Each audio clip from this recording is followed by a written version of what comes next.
Baik, selamat malam. Kita akan melanjutkan pembahasan dari teori portofolio dan investasi ya. Kita akan masuk ke bab 5 ya. Kita mulai dari lanjutan dari tentang covariance ini. Nah, di dalam konteks manajemen portofolio, covariance itu adalah menunjukkan sejauh mana return dari dua sekuritas ini mempunyai kecenderungan untuk bergerak secara bersama-sama. Jadi covariance ini adalah tujuannya adalah melihat apakah dari dua sekuritas ini returnnya itu bergerak ke arah yang sama dua-duanya. Secara matematis, rumus untuk menghitung covariance dua buah sekuritas A dan B adalah sebagai berikut. Terlampir rumus yang panjang ini ya, silakan dilihat rumus yang panjang ini. Itu ada sigma AB sama dengan sigma M I sama dengan 1 dalam kurung RA, I dikurangi dengan ERA, kemudian RB, I dikurangi dengan ERB dikali dengan PRI. Dalam hal ini sigma AB itu adalah covariance antara sekuritas A dan B. RA, I itu adalah return sekuritas pada saat I. ERA itu adalah nilai yang diharapkan pada return sekuritas A. Ya, jadi kalau dia ada RBI sama ERB itu hanya return sekuritas B pada saat I dan nilai yang diharapkan dari return sekuritas B. Ya, kemudian ada M adalah jumlah aset sekuritas yang mungkin akan terjadi pada periode tertentu. Kemudian PRI adalah probabilitas kejadian return ke I ya. Nah, berikutnya adalah estimasi return dan risiko dari portofolio. Untuk mengestimasi return dan risiko portofolio berarti kita menghitung return yang diharapkan dan risiko suatu kumpulan aset individual yang akan dikombinasikan ke dalam suatu portofolio aset. Nah, rumus untuk menghitung return yang diharapkan dari portofolio adalah ERP sama dengan sigma N I sama dengan 1 WI dikali E dikali RI. Dalam hal ini ERI itu adalah return yang diharapkan dari sebuah portofolio. WI merupakan bobot portofolio sekuritas ke I. Sigma WI merupakan jumlah total bobot portofolio sama dengan 1,0. ERI itu adalah return yang diharapkan dari sekuritas ke I. N adalah jumlah sekuritas-sekuritas yang ada di dalam portofolio ya. Nah, kita akan masuk ke contoh soal ya. Ini adalah contoh soal untuk menghitung estimasi return dan risiko dari portofolio. Sebuah portofolio yang terdiri dari 3 jenis saham. Jadi ada sebuah portofolio yang mempunyai 3 jenis saham. Ada saham A, ada saham B, dan saham C, yang menawarkan return yang masing-masing diharapkan itu adalah 15% to A, 20% to B, dan 25% to C. Jika persentase dana yang diinvestasikan pada saham A adalah 40%, saham B 30%, dan saham C 30%, maka berapakah return yang diharapkan dari sebuah portofolio tersebut? Maka kita akan menghitung dalam rumus. Kita akan masukkan ke dalam rumus, maka ERP sama dengan 0,4 dikali 0,15 ditambah 0,3 dikali dengan 0,2 ditambah 0,3 dikali 0,25. Maka ERP sama dengan 0,195 atau 19,5%. Maka return yang diharapkan dari portofolio tersebut adalah 19,5%.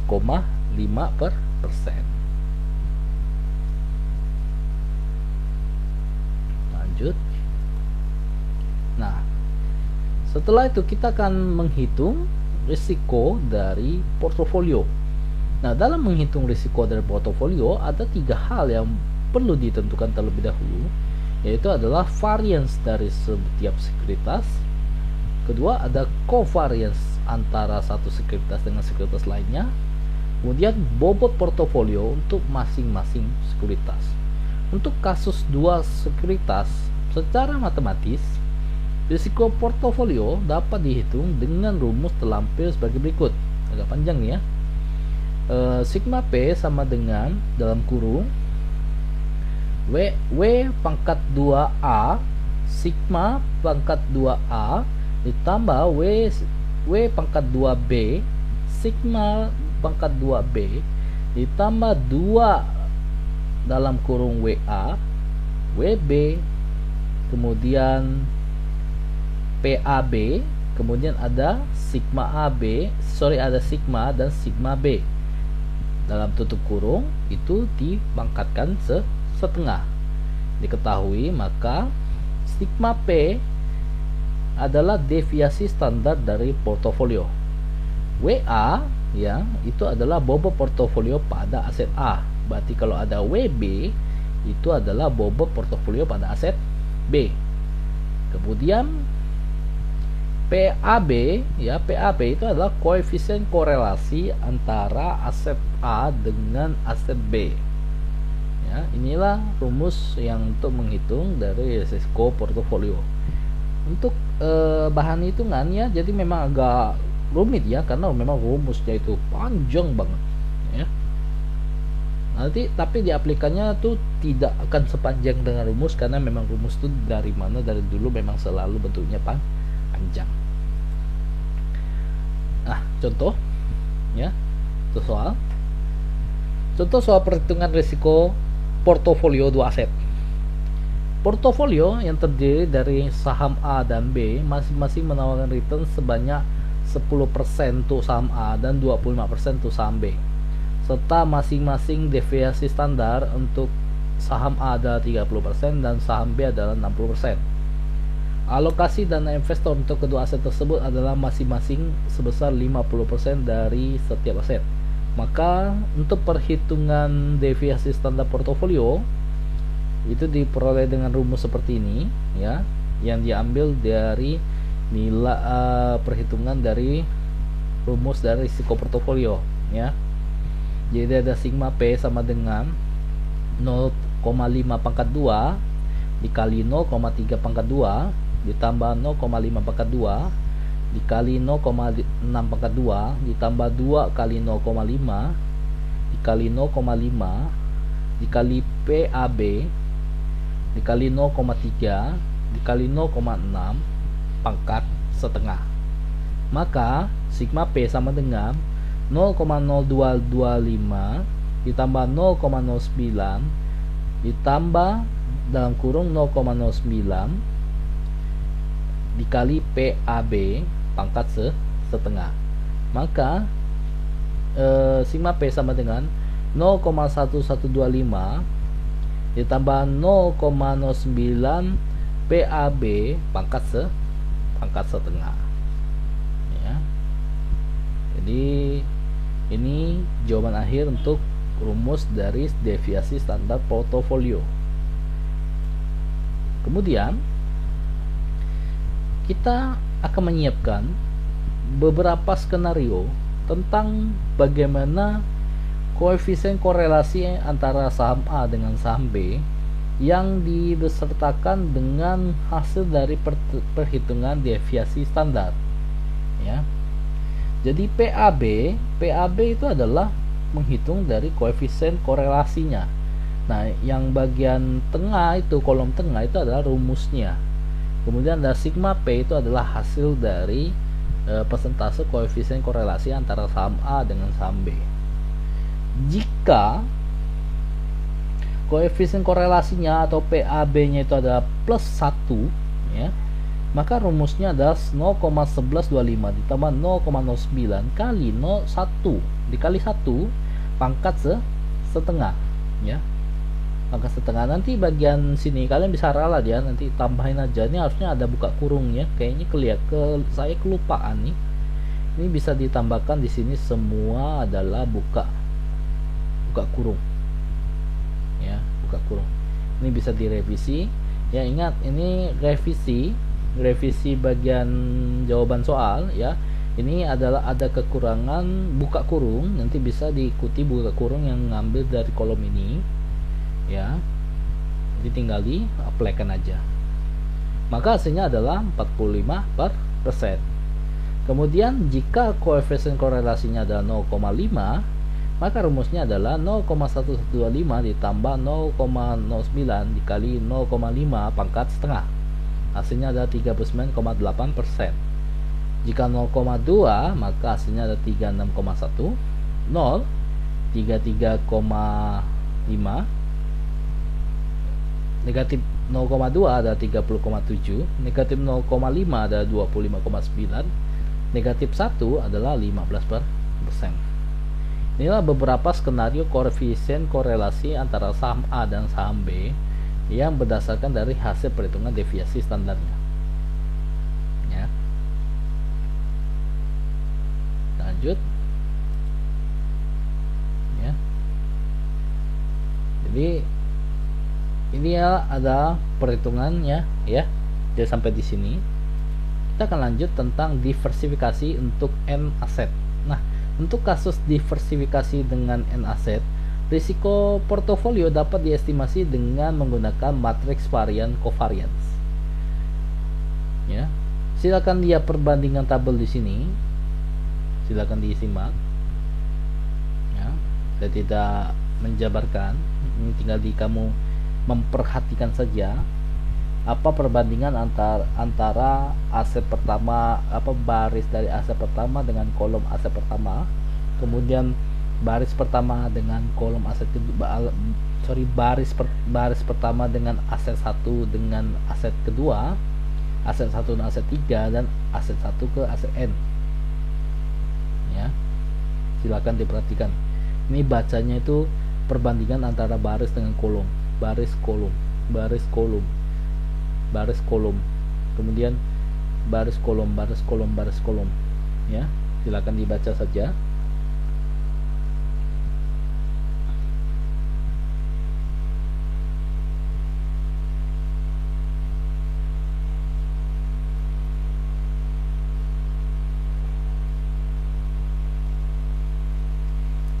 Oke ya, sudah disimak ya.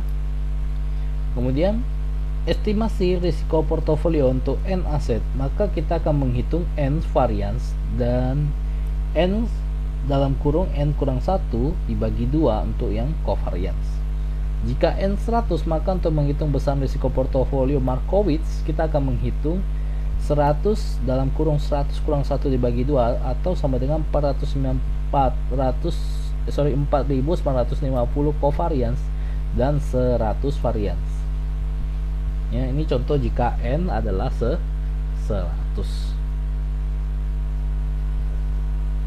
ya.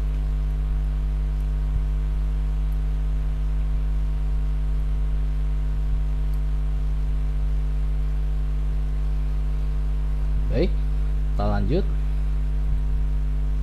Nah, variance atau covariance. Nah, estimasi risiko portofolio Markowitz membutuhkan perhitungan covariance yang jauh lebih besar dibandingkan dengan perhitungan variance.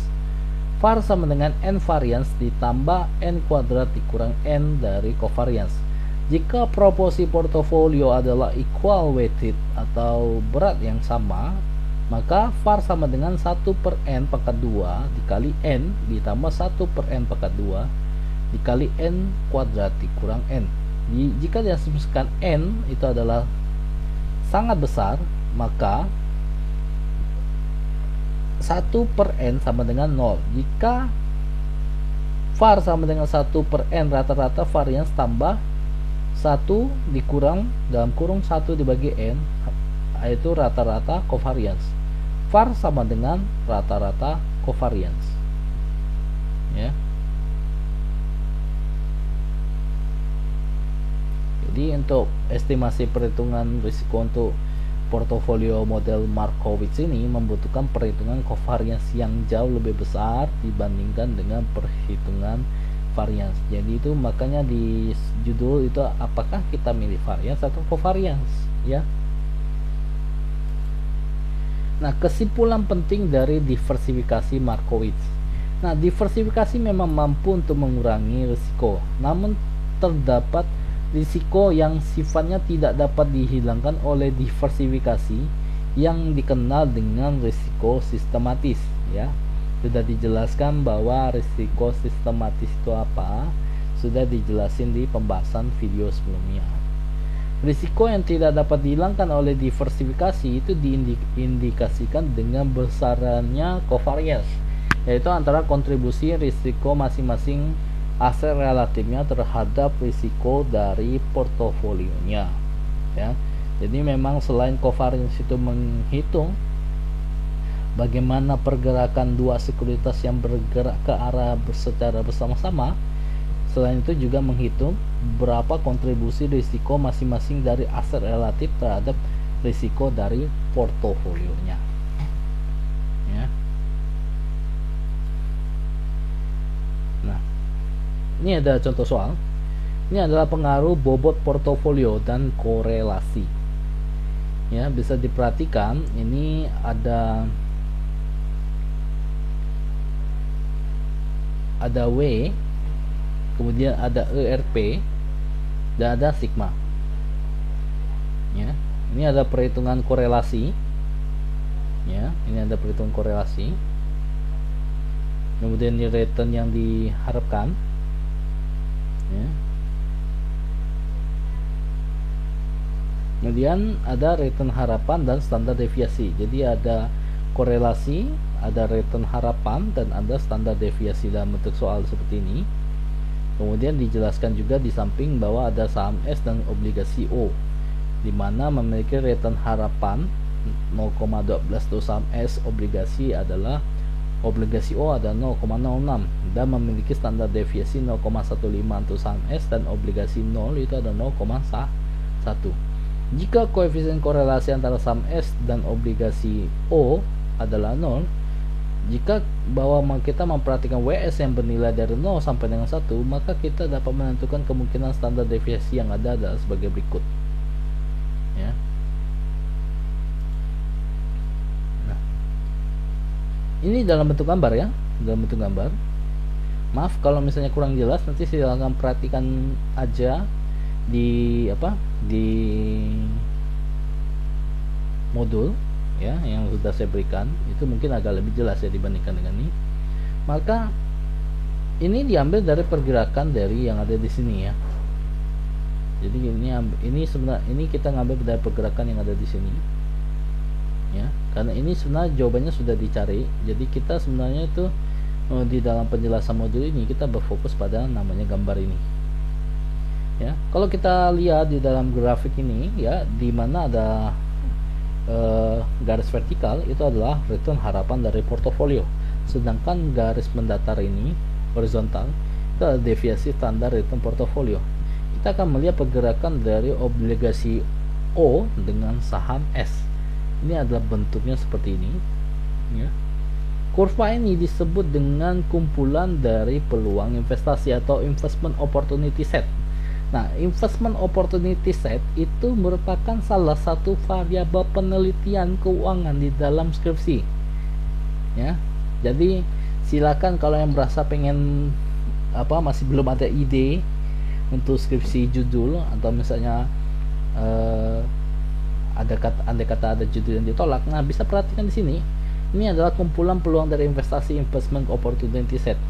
Bimbingan saya juga ada yang meneliti tentang ini, jadi saya itu tahu, ya. Jadi memang ini merupakan salah satu dari penelitian dari variabel skripsi juga, ya, untuk melihat dari titik dari schedule di plot yang digambar seperti ini. Jadi kurva ini sebutnya adalah investment opportunity set atau garis kombinasi, karena kurva ini menunjukkan berbagai kombinasi yang mungkin akan muncul dari risiko dan return yang diharapkan yang telah disediakan oleh portofolio dari kedua aset tersebut. Dengan kata lain, kurva ini menunjukkan apa yang terjadi pada risiko dan return harapan dari sebuah portofolio. Ini ralat, ya, ralat kedua. Ini harusnya portofolio, nih kayaknya saya kesalahan tulis nih, portfolio jadinya, ya. Harusnya ini ada portofolio, dari kedua aset ketika bobot portofolio itu dirubah-rubah. Jadi tujuan untuk membuat gambar ini adalah kita akan melihat apa yang akan terjadi pada risiko dan return yang diharapkan ini dari kedua portofolio kedua aset ini, antara saham S dengan obligasi O ini ketika bobot portofolio itu diubah-ubah ya. Jadi inilah kita bisa meneliti tentang investment opportunity set, dan yang biasanya ini menjadi salah satu pertimbangan di dalam penentuan variabel penelitian untuk skripsi ya. Nah, ini contoh pemetaan dari kumpulan peluang investasi ya. Jadi ini kita melihat dari pemetaannya, yang pemetaan dari ini kita melihat korelasi ini, kemudian kita petakan seperti ini ya. Jadi ada 4 contoh di sini ya, ada 4 contoh di mana ada kumpulan kurva peluang investasi yang diciptakan untuk berapa nilai koefisien korelasi antara saham S dan obligasi O ya. Jadi ada return harapan portofolio, kemudian ada standar deviasi return portofolio, ada 4 gambar model untuk korelasi positif 1 sempurna ya, kemudian ada korelasi negatif 1 sempurna, kemudian ada korelasi 0, dan ada korelasi 0,5. Ini koefisien negatif 1 posisi 1 sempurna plus positif 1 sempurna itu adalah bujur seperti ini, kemudian 0,5 agak melengkung, kemudian 0 itu dia melengkung. Ketika dia negatif sempurna, ini dia berbentuknya jadi model seperti segitiga ya. Ini adalah pemetaan dari investment opportunity set yang digambarkan dalam 4 buah kondisi, yaitu adalah plus 1, negatif 1, 0, dan 0,5. Kemudian kita akan masuk ke pembahasan model dari indeks tunggal. Nah, model portofolio Markowitz dalam perhitungan covariance yang kompleks yang telah dijelaskan sebelumnya selanjutnya dikembangkan oleh William Sharpe dalam menciptakan model indeks tunggal. Nah, model ini mengkaitkan perhitungan return dari setiap aset pada return indeks pasar. Secara matematis, model indeks tunggal dapat digambarkan sebagai berikut, di mana RI sama dengan alfa I ditambah beta I kali RM ditambah EI. Dalam hal ini RI adalah return sekuritas I, RM adalah return indeks pasar, alfa I itu adalah bagian sekuritas I yang tidak dipengaruhi oleh kinerja pasar, beta I itu adalah ukuran kepekaan return sekuritas I terhadap perubahan return pasar, EI adalah kesalahan dari residual. Perhitungan return sekuritas dalam model indeks tunggal melibatkan 2 komponen utama, yaitu adalah komponen return yang terkait dengan keunikan perusahaan dilambangkan dengan alfa I. Komponen return yang terkait dengan pasar dilambangkan dengan beta I. Maka ada formulasi model indeks tunggal, ada RI sama dengan alfa I ditambah beta I dikali RM ditambah EI. Asumsi sekuritas akan berkorelasi hanya jika sekuritas tersebut mempunyai respon yang sama terhadap return pasar. Sekuritas akan bergerak menuju arah yang sama hanya jika sekuritas tersebut mempunyai hubungan yang sama terhadap return pasar.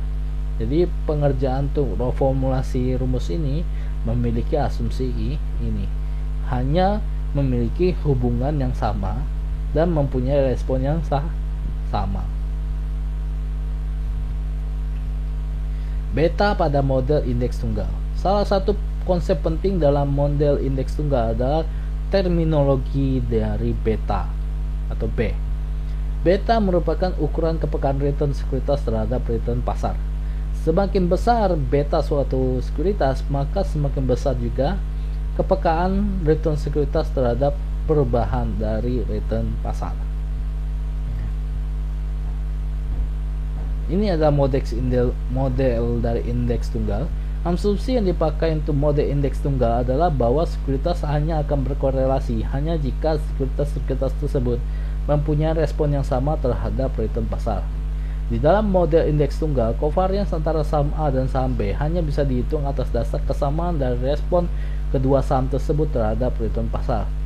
Secara matematis, covariance antara saham A dan B yang hanya terkait dengan risiko pasar bisa dituliskan dengan sebagai PAB sama dengan beta A dikali beta B dikali sigma pangkat sigma kuadrat F. Persamaan untuk menghitung risiko portofolio dengan model indeks tunggal akan menjadi sigma kuadrat P sama dengan beta kuadrat P dalam kurung sigma kuadrat P ditambah sigma EP. Ya. Nah, ini adalah perbandingan antara model indeks tunggal dengan model dari Markowitz. Kompleksitas perhitungan risiko portofolio metode Markowitz adalah memerlukan variance dan covariance yang semakin kompleks untuk setiap penambahan aset yang dimasukkan ke dalam portofolio. Model Markowitz menghitung covariance menggunakan penggunaan matriks hubungan variance dan covariance yang memerlukan perhitungan yang kompleks. Sedangkan dalam model indeks tunggal, risiko disederhanakan ke dalam dua komponen, yaitu risiko pasar dan risiko keunikan dari perusahaan. Penyertaan dalam model indeks tunggal ini ternyata bisa menyederhanakan perhitungan risiko portofolio Markowitz yang sangat kompleks menjadi perhitungan sederhana. Inilah perbandingan antara model indeks tunggal dan model dari Markowitz. Ya. Oke, untuk bahan bab 5 sampai di sini dulu. Jadi setelah itu kita akan bersiap pada UTS. Soal UTS sudah disiapkan. Nanti teknis pengerjaannya nanti akan disampaikan langsung lewat Google Classroom seperti biasa. Oke, sampai di sini dulu. Jikalau ada pertanyaan yang kurang jelas nanti bisa ditanyakan di forum Google Classroom seperti biasa. Baik, terima kasih. Selamat malam.